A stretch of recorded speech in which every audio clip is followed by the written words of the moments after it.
காஞ்சிபுரத்தில் நாளை தாவேக தலைவர் விஜய் பங்கேற்கும் மக்கள் சந்திப்பு நிகழ்ச்சிக்கு அனுமதி சீட்டு விநியோகிக்கப்பட்டு வருகின்றன. தனியார் கல்லூரியில் நடக்கும் மக்கள் சந்திப்பு நிகழ்ச்சியில் அனுமதி சீட்டு உள்ளவர்கள் மட்டுமே பங்கேற்க முடியும் என்று அக்கட்சியினர் கூறியிருக்கின்றனர். மக்கள் சந்திப்பு நிகழ்ச்சியில் 2000 பேர் மட்டுமே பங்கேற்க அனுமதி வழங்கப்பட்டு உள்ளது. இது குறித்தான கூடுதல் தகவலோடு இணைகிறார் எமது செய்தியாளர் பூபாலன். வணக்கம் பூபாலன், தகவல்களை பகிரலாம். வணக்கம் மீதா. காஞ்சிபுரம் மாவட்டம் ஸ்ரீபெரும்புதூர் அருகே இருக்கக்கூடிய சுங்காசத்திரம் பகுதியில் அமைந்துள்ள ஜேபிஆர் பொறியியல் கல்லூரியில் நாளை தமிழக வெற்றி கழகத்தின் தலைவர் விஜய் மக்களை சந்திக்க இருக்கிறார். இந்த சந்திப்பு உள்ளரங்கத்தில் நடைபெற இருப்பதால் 2000 பேருக்கு மட்டுமே, அதாவது QR கோட் மூலம் அனுமதிக்க இருப்பதாக கூறப்படுகிறது. மேலும் கரூர் துயர் சம்பவம் பிறகு முதல் முறையாக மக்களை சந்திக்க இருப்பதால் பல்வேறு முன்னெச்சரிக்கை ஏற்பாடுகள் நடைபெற்று வருகிறது.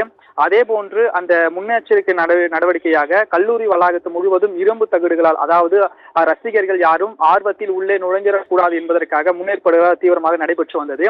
இந்த நிலையில் இந்த கூட்டத்துக்கான முன்னேற்பாடு பணிகள் கடந்த 2-3 நாட்களாகவே தொடர்ந்து நடந்து வந்ததாகவும், அந்த ஏற்பாடுகளை குறித்து அறிவதற்காக தமிழக வெற்றி கழகத்தின் கட்சியின் பொதுச் செயலாளரான புசி ஆனந்த் இன்று கூட்டம் நடைபெற இருக்கக்கூடிய கல்லூரியினை நேரில் ஆய்வு மேற்கொண்டார்.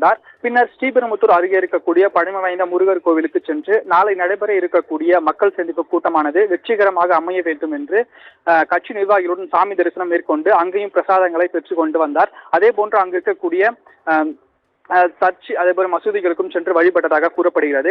இந்த நிலையில் தற்போது நாளை மக்களை சந்திக்கும் உள்ளாருக்கு 2000 பேருக்கு மட்டுமே அனுமதி வழங்கியிருந்த நிலையில் அந்த 2000 பேருக்கும் தற்போது உள்ளே செல்வதற்கான அனுமதி சீட்டினை தமிழக வெற்றி கழகத்தின் பொதுச் செயலாளர் ஆனந்த் கட்சி நிர்வாகிகளுடன் பொதுமக்கள் வீட்டிற்கே சென்று அந்த சீட்டினை விநியோகமானது செய்து வருகிறார். தகவல்களுக்கு நன்றி பூபாலன்.